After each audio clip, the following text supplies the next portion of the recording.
Olá, meus alunos dos primeiros anos, tudo bem com vocês? Bem-vindos a mais uma aula de Geografia. Hoje, nós vamos falar dos impactos sociais provocados por grandes desastres da natureza, como terremotos, como vulcões, como os deslizamentos de terra. Vamos lá? Preparei uns slides bem interessantes para vocês. Alguns conceitos nós já conversamos nas outras aulas, mas agora nós estamos associando aos impactos sociais, quais são as influências na sociedade que esses desastres podem provocar. Deixa eu só ampliar nossa tela. A gente vai começar falando dos terremotos. A gente já falou um pouquinho sobre eles, como é que eles acontecem, como eles surgem. Mas nós vamos associar agora os terremotos às questões das influências, do que eles provocam na sociedade. Certo? Então vamos lá? Aqui nós temos uma imagem do terremoto e a definição do que são os terremotos. São tremores naturais da crosta terrestre que se propagam por meio de vibrações, as quais podem ser percebidas pelos sentidos, ou às vezes eles são tão pouquinhos, tão pequenos, tremores tão leves, que a gente não sente, mas os instrumentos registram. Por que ocorrem os terremotos? A gente já falou bastante sobre isso. Lembra dos choques de placas tectônicas, ou quando elas estão raspando uma pela outra, passando uma pela outra, isso acaba provocando vibrações da crosta. Então, a litosfera está em constante dinâmica, ou se afastando, ou se chocando, ou arrastando uma pela outra. Então, quando a gente tem choque de placa tectônica, ou quando uma está raspando pela outra, a gente acaba tendo liberação de energia e provoca tremores. Então, podem ser, geralmente são pressões laterais, tá? Tanto assim, de choque, quanto assim, raspando uma pela outra. Mas também nós temos movimentos verticais, de subida e descida de placas tectônicas, que também podem provocar terremotos. Na maioria das vezes, são por movimentações laterais, certo? Então, os abalos sísmicos ou terremotos, são os dois nomes usados, tá? Sismos, abalos, na verdade são mais dois, né? Sismos, abalos sísmicos ou terremotos, tá? E quando esse terremoto acontece no fundo oceânico, na crosta abaixo do oceano, ele provoca as ondas gigantes que são conhecidas por tsunamis.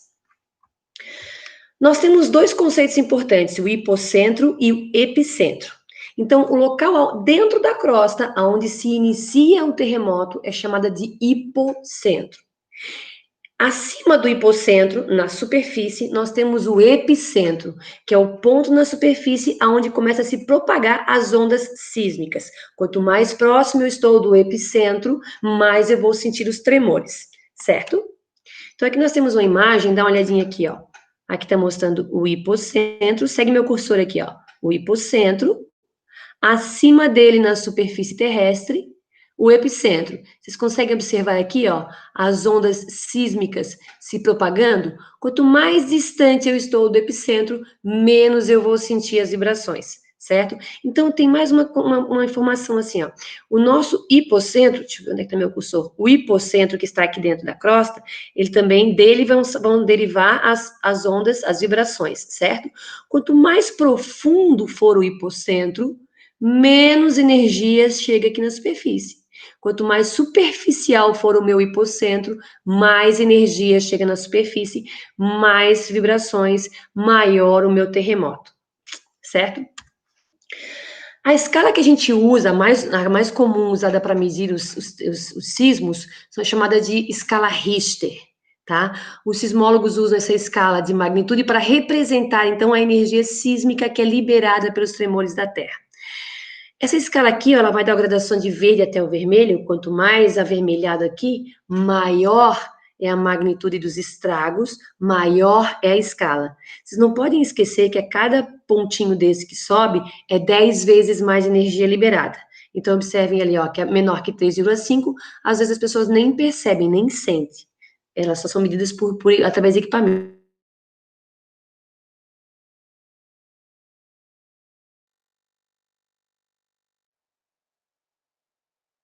Entre 5,5 e 6, ocasiona pequenos danos em construções, entre 6,1 e 6,9, causa graves danos em regiões com muitas pessoas, em regiões que são mais vazias, não estão tendo problema, né? E de 7 até 7,9, tremor de grandes proporções, são danos graves, e aí maior do que 8 é uma destruição total do local atingido, tá? Certo? Ainda que esse terremoto ele tenha uma graduação, uma magnitude única, os efeitos vai depender da distância que a pessoa está do epicentro e também das condições, como é que são construídas as casas, os prédios, né, quais são as preparações da população, tá, como é que é estruturado o país. A gente vai ver isso um pouquinho mais para frente. Qual foi o terremoto mais forte já registrado, que se tem notícia? Nós temos aqui os 5 mais, os maiores, né, os maiores mais registrados, os maiores entre os registrados, tá? No topo da lista, nós temos o terremoto que aconteceu em 1960, no Chile. Ele foi um terremoto de 9,5 na escala Richter, matou 2.000 pessoas, tá? E provocou ondas de até 10 metros de altura. Esse tsunami, ele correu da região ali do Chile, atravessou o Oceano Pacífico e foi até o Japão, a Nova Zelândia, a Austrália, pra vocês terem ideia do tamanho que foi esse tremor, tá? O segundo maior foi o Alasca, em 1964, então 4 anos depois do primeiro, a magnitude muito semelhante, 9,2, só que com um número de vítimas muito maior, 15.000 vítimas fatais, tá? E ainda com uma grande tsunami que também levou a óbito 129 pessoas, certo? Esse terremoto, ele foi considerado o mais forte registrado na América do Norte, na parte da América do Norte, né? O de Sumatra foi aquele que deu origem ao filme do Impossível, que muitas pessoas já assistiram, né? Foi em 2004, né? Não é tão distante da nossa história, né? 2004. E esse aí, um absurdo de 230.000 pessoas mortas, tá? Ele chegou a atingir 14 países. E olhem bem esse número: 230.000 pessoas mortas, né? Tinham regiões que faziam mares de corpos. É considerado, assim, um dos maiores desastres naturais, se não o maior da história do nosso planeta, tá? Por isso até que deu origem ao filme. O quarto maior de todos, o Japão, por isso que a gente falou, lembra? Não tem só a ver com a magnitude, com a escala Richter, tem a ver com aonde ele acontece. Se é muito povoado, se é pouco povoado, se as edificações estão preparadas, tá? Em 2011, nós tivemos um grande tremor no Japão, 9,0, ele provocou 15.000 mortos, ainda existem pessoas desaparecidas, e esse terremoto foi o que atingiu a usina de Fukushima, estão lembrados? Então, que causou até uma sensibilização no Japão, eles pensaram na hipótese de diminuir ou até de deixar de usar a energia nuclear. O Japão é um país muito pequeno, não tem como abrir mão da energia nuclear, mas levantou um alerta, né, dos medos associados, então, a tsunami que possam atingir as usinas nucleares, tá? Aí o quinto maior aqui, já na Rússia, esse um pouco, dos nossos 5 aqui, é o mais antigo, 9,0, né, na península de Kamchatka, no extremo leste, né, na região leste da Rússia, e esse tremor, ele também provocou ondas, né, que chegaram até o Havaí, mas ele não teve vítimas fatais. Por isso que entre o quarto, que é o Japão, e o quinto, que é a Rússia, a diferença entre eles, por que o Japão é considerado um terremoto maior, né? Porque, na verdade, a gente leva em consideração também o número de mortos. No Japão foram 15.000 mortos, e na Rússia não teve registros de mortes, tá? Então, esses são os 5 terremotos maiores registrados na história humana. Não quer dizer que não possam ter outras, mas que se tem registros formais, são esses 5, tá? São esses 5. Os terremotos por falha geológica ou por acomodação de solo. A gente sabe que as águas se infiltram, acabam provocando desgaste. Nós também sabemos que as placas tectônicas têm fraturas, têm rachaduras, e essas fraturas, essas rachaduras podem se acomodar. Tá? Então, essas são chamadas de falhas geológicas, são blocos quebrados que pertencem a essa placa tectônica, né?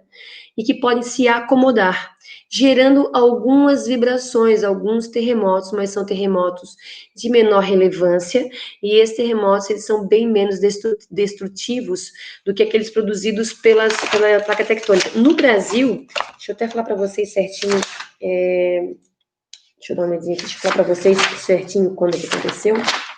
Para não falar coisa errada, só me dá um segundinho aí que eu já falo para vocês. Deixa eu ver se eu tenho ele aqui. Eu havia anotado. Onde é que tá você aqui? Peraí.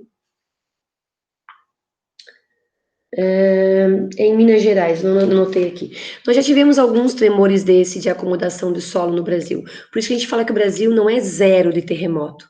A gente pode sentir pequenas vibrações que chegam de grandes tremores no lado oeste da América do Sul, e a gente também pode sentir esses terremotos que são de pequena relevância provocados por acomodação de solo ou pequenas falhas nos blocos que fazem parte da placa tectônica, certo? Os impactos sociais, né, os diferentes impactos, tudo vai depender de como o país está preparado. É claro que depende da magnitude do terremoto, mas países com economias mais fortes, países com população preparada, países como o Japão, que tem treinamento, que tem uma construção já planejada, pensada em tremores, tendem a enfrentar essas catástrofes de forma mais tranquila, diminui as chances de número de mortes, diminui os cenários de perdas materiais. Enquanto quando a gente tem um cenário oposto de países com problemas financeiros, econômicos, sociais, onde a população não está preparada, onde as construções não são planejadas para um terremoto, aí esse cenário pode ser devastador, como é o caso do Haiti. A gente teve um exemplo de um grande tremor que aconteceu no Haiti em 2010, que infelizmente, né, destruiu boa parte da onde ocorreu, né, o epicentro, e que provocou uma onda de imigração em diversos haitianos, inclusive para o Brasil, certo? E também, de acordo com essa situação do país, vai interferir na capacidade de reconstrução. A gente assiste, às vezes, algumas notícias do Japão que nos surpreendem, né? Esse terremoto que teve em 2010 na região lá do Japão, tinham lugares que tinham sido destruídos e que poucas semanas depois já nos mostravam imagens, fotos, vídeos de uma reconstrução muito rápida. Enquanto a gente vê imagens também do Haiti, que até hoje tem sequelas, tem áreas devastadas lá do terremoto de 10 anos atrás. Então, vai depender muito, os impactos sociais vão depender da situação do país, tanto econômica, quanto de preparação da população, certo?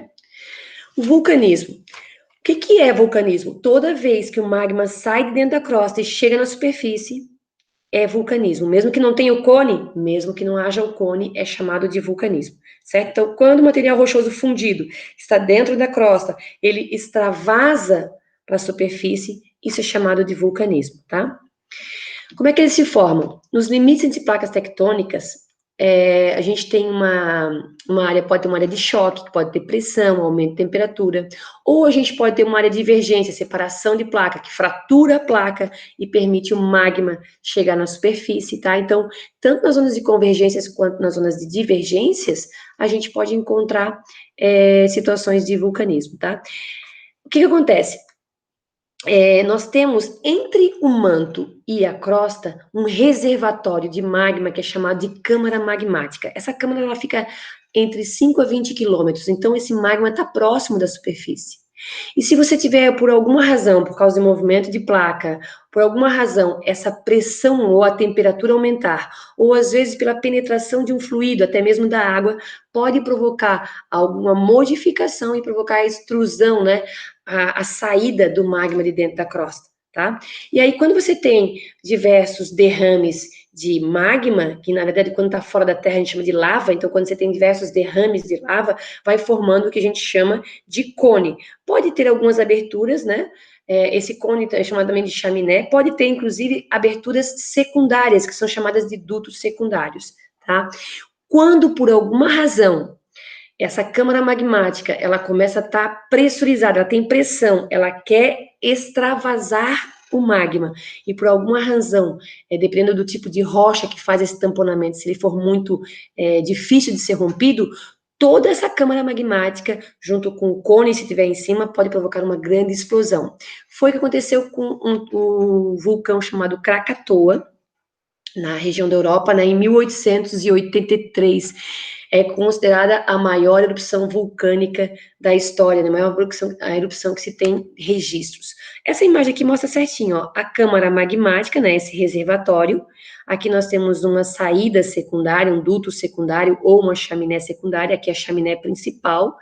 Esses pedaços de rochas aqui, ó, que podem ser pedaços que estavam aqui na boca, que fechava o vulcão, ou são algumas partes do magma que no lançamento aéreo já resfriou e petrificou. Então, esses pedaços de rochas que estão sendo lançados são chamados de piroclastos, tá? Então, aqui nós temos o cone, aqui, ó, dentro é magma, fora da crosta, lava, certo? Pessoal, não tem R aqui no meio, não é minhoca que sai daqui de dentro, é lava, e não larva, lava, certo? A classificação dos vulcões, se eles eles podem ser ativos, dormentes ou extintos. Os ativos, eles ficam dando sinal, né? Eles ficam tendo erupções em intervalos que se pode observar que eles estão ativos. Os dormentes têm alguns sinais também, mas não estão expelindo a lava. Mas ele dá uma tremidinha, ele tem uma fumarolazinha saindo fumaça tal, então ele dá um sinal de que está vivo, certo? Mas não tem erupção, então ele só dá alguns sinais. E aqueles que passam tempo sem dar sinal nenhuma, porque a camada que está acima dele, dessas câmaras, acabaram ficando muito espessa, ou a câmara mesmo já não tem mais magma para expelir, petrificou tal, então você é considerado extinto. Porém, como é que eu vou saber se o vulcão está extinto ou não? É complicado bater o martelo. Existem alguns cálculos matemáticos, existem informações históricas, porém, sabe-se que existem vulcões que o intervalo entre uma erupção e outra pode durar milhões de anos. Então, como é que você vai bater o martelo que ele é extinto? Existe uma certa preocupação entre os cientistas, tá? A duração é irregular, né? Ela não tem um padrão estabelecido, vai ficar lançando magma, desculpa, vai ficar lançando lava durante 1 hora, 2 horas, vai lançar mais, vai lançar menos, não se tem uma regra, tá? O Stromboli é um vulcão que tem na Europa, ele está há mais de 1000 anos em permanente erupção. O Kilauea é considerado o vulcão mais ativo, é o que mais solta fumaça, dá sinais, dá tremores, tem erupção, para erupção, então ele é o mais ativo. O Krakatoa é aquele que eu falei para vocês que era considerado extinto, mas entrou em erupção em 1883 e ele estourou a câmara magmática dele, então foi uma gigante erupção, uma gigante explosão, e aí com isso, né, foi considerado a maior erupção da história da humanidade, tá? Qual é o número de vulcões que existe no mundo? Alguns cientistas contam pelo número de cone, outros por um sistema. Vocês viram aquela imagem aqui, ó, por exemplo, essa imagem aqui, ó, nós temos um cone aqui, que é o secundário, e um cone aqui. Alguns cientistas contam esse como 1, 2. Outros não, consideram isso aqui um edifício, né, composto por dois cones, então é chamado edifício vulcânico. E ainda, quando se fala de aqui quando dezenas de metros, né, quando se considera centenas de metros, são chamados de campos vulcânicos, com diversos edifícios vulcânicos, certo? Pode ter centenas de quilômetros, na verdade, tá? Que mais? As consequências do vulcanismo, o que destrói, né? A lava que escorre pelas encostas, que pode sair destruindo tudo que tem pelo caminho. Os piroclastos, lembra aquelas rochas que são lançadas? Que podem atingir também pessoas, carros, então pode causar danos também. Os gases tóxicos, tá? Que são os dióxidos, principalmente entre eles o pior é o dióxido de enxofre, e esses gases tóxicos podem tornar a chuva na região depois mais ácida, que vai causar danos para a agricultura, vai corroer os monumentos, tá? As cinzas vulcânicas, que podem interromper, por exemplo, o espaço aéreo, né? Podem interromper o transporte aéreo, porque essas cinzas podem entrar nas turbinas. Essa cinza ela é sílica, vitrifica, trava o motor, trava a turbina e derruba o avião. As partículas que saem de dentro do vulcão, né? As partículas, inclusive cinza, são mais fininhas, mas que ficam suspensas na atmosfera e que impede que a radiação solar passe, diminui a capacidade, né, diminui a chegada de radiação solar na superfície, e isso também pode provocar danos à agricultura, por exemplo. As erupções vulcânicas, quando são na borda do continente, próximo ao oceano, como foi o caso do Krakatoa, pode lançar uma quantidade de material muito grande na água e provocar tsunamis, e pela explosão, pode provocar, inclusive, terremotos, tá? E nós temos ainda, que não aparece na nossa apostila, mas nós temos uma coisa interessante, que são os laar. Aquelas montanhas que são vulcões, que são muito altas, elas têm no topo neve. E por causa do aquecimento do vulcão em erupção, tudo isso aí derrete. E aí nós temos uma avalanche de lama composta por água, derretimento dessa neve, e por materiais piroclásticos, rochas, cinzas, tá? E essa enxurrada desce a montanha, causando também bastantes danos à sociedade, tá? O ciclo de fogo do Pacífico são as áreas em torno do Oceano Pacífico, que é onde a gente tem maior área de choque de placas tectônicas, por isso é onde a gente tem o maior número de vulcões ativos, são cerca de 452 vulcões em atividade, tá? Aqui nós temos ele, dá uma olhadinha aqui, ó, toda essa área aqui é chamada de Círculo de Fogo do Pacífico, de fogo justamente porque a erupção vulcânica lembra, né, aquela imagem incandescente, tá? Lado positivo do vulcanismo tem? Tem. Quando você tem uma área de vulcanismo, é sinal de que o magma está muito próximo e ele aquece a rocha que está acima dele. E se a água se infiltra, né, e encosta nessa rocha, você tem a água em alta temperatura. Essa temperatura das rochas, dessa água que está em temperatura, desse vapor que está vazando por ali, você pode aproveitar e fazer, transformar essa energia calorífica em energia elétrica, tá? O turismo, tem muita gente que vai para Havaí para ver o Kilauea, para ver erupções do Kilauea, tá? E ainda os solos no entorno de vulcões, que são produzidos através das rochas, desgastes de rocha vulcânicas, das magmáticas vulcânicas, são solos mais férteis do mundo. No Brasil, a gente teve erupções vulcânicas há bilhões de anos atrás, né? Milhões de anos atrás, perdão. E a gente teve alguns derrames de rocha, né, de lava, na região ali em torno do Paraná, norte do Paraná, por isso que lá a gente tem a famosa terra roxa, é essa terra que é originária das erupções vulcânicas, tá? Aqui nós temos, ó, então, aqui o pessoal curtindo uma piscina térmica lá na Islândia, aqui, ó, os geysers, que atraem também os turismo, e aqui uma usina geotérmica. No Brasil, nós não temos riscos de erupções vulcânicas. As chances de terremotos, como eu falei para vocês, terremotos avassaladores, não. Nós temos terremotos de pequenos tremores, né?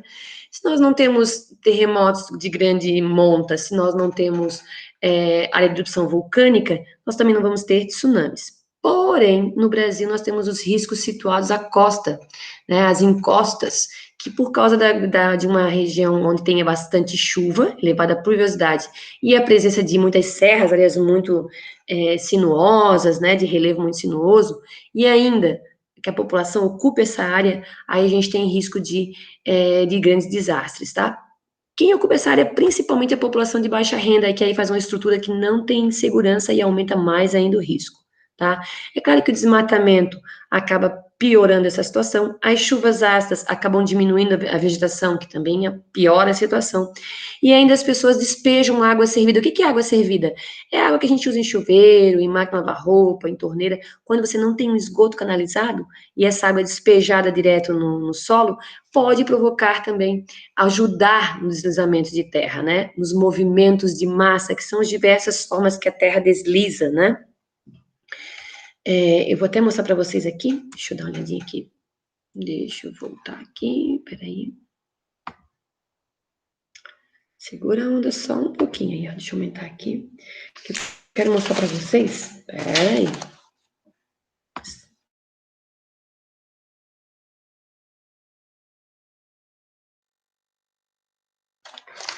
Dá uma olhadinha aqui, ó. Agora sim. Olha para mim esse aqui, ó. Olha aqui, ó. Vocês conseguem observar? Ó, aqui, ó. O primeiro aqui, queda e rolamento. Olha a imagem aqui, ó. Vocês conseguem observar, ó? Queda e rolamento, tá? Esse é um tipo de movimento de massa. O segundo movimento de massa aqui, ó, tombamento. Estão observando aqui, ó? Tombamento. O terceiro movimento aqui é o escorregamento de terra. Dá uma olhadinha aqui, ó, escorregamento de terra. E por último aqui, o escoamento. Aqui é mais aquoso, né? Acaba como sendo uma lama, certo? Então, são os principais tipos de movimentos de massa que acontecem, tá? E que, infelizmente, no verão no Brasil, como a gente tem mais chuvas, acabam sendo mais comuns nos meses de dezembro e janeiro, a gente acaba ouvindo notícias trágicas sobre isso. Certo, pessoas? Deu para a gente falar um pouquinho sobre os impactos sociais provocados por esses grandes desastres? Beijo!